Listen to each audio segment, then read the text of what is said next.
आरोपींची निर्दोष मुक्तता करण्यात आलेली आहे। पण हा निकाल म्हणजे ओमराजे निंबाळकर यांना मात्र एक मोठा धक्का मानला जातोय। पद्मसिंग पाटलांसह सगळ्या आरोपींची निर्दोष मुक्तता, पुराव्याअभावी सर्व आरोपींची निर्दोष मुक्तता करण्यात आलेली आहे। गेली 20 वर्ष या सगळ्या प्रकरणी खटला सुरू होता, सुनावणी सुरू होती। 16 जूनला या प्रकरणी निकाल लागणार होता, पण तो 20 जून ही तारीख देण्यात आली।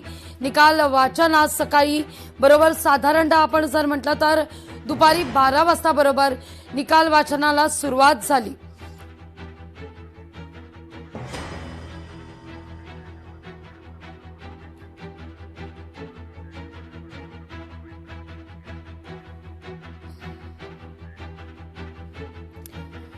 अगदी आता या सगळ्या प्रकरणी निर्दोष मुक्तता झाल्यानंतर पवनराजे निंबाळकर यांची हत्या नेमकी कुणी केली याविषयी मात्र उत्तर हे अनुत्तरितच राहिलेलं आहे।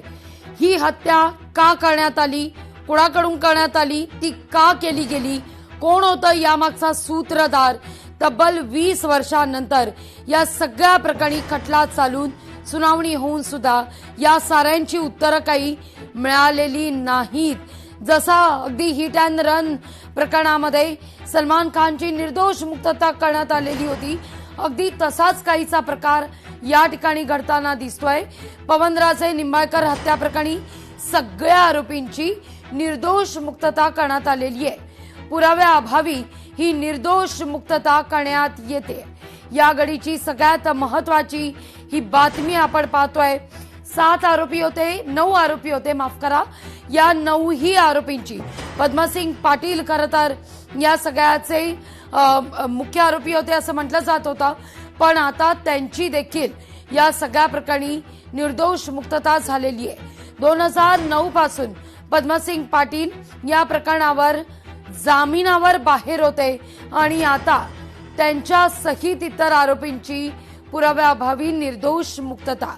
माफीचा साक्षीदार खोटं बोलतोय, वारंवार आपला जबाब बदलतोय आणि त्या कारणानं आता आरोपींना निर्दोष मुक्त करण्यात आलेलं आहे। सगळ्यांच्याच नजरा ओमराजे निंबाळकर यांच्या प्रतिक्रियेकडे आता लागलेल्या आहेत, कारण ओमराजे निंबाळकरांना हा निकाल म्हणजे एक मोठा धक्का मानला जातोय।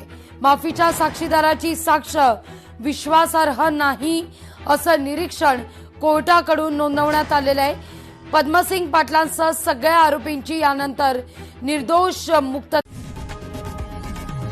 लोकशाही मराठी ऐका, पहा, जागरूक रहा।